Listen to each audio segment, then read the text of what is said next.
So, ayan, may dumating na customer. Luto tayo ulit.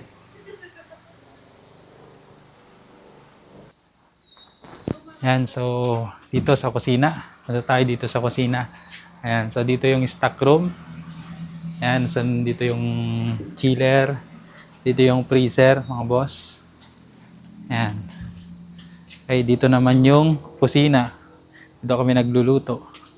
Ni Ate Lisa. Gusto niyang masama sa vlog noon pa. Ayan, so dito kami nagluluto. Ayan, so prepare. Customer. Yung ating dati ng customer mga yan. Sila Doc Ramirez.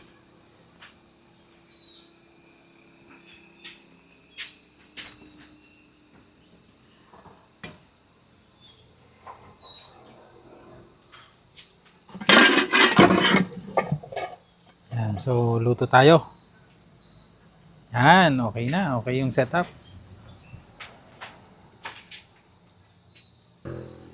Yan, so luto-luto tayo.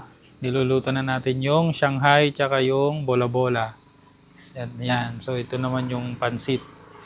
Yan, so pasensya na kayo dito ko sa kusina namin. Ganito yung itsura. I-improve natin pagka kumita tayo. Yan, pasensya na kayo mag-boss. Hindi ko sinuot yung aking sombrero. So ito, susuot na natin. Yan. Okay? Ayos.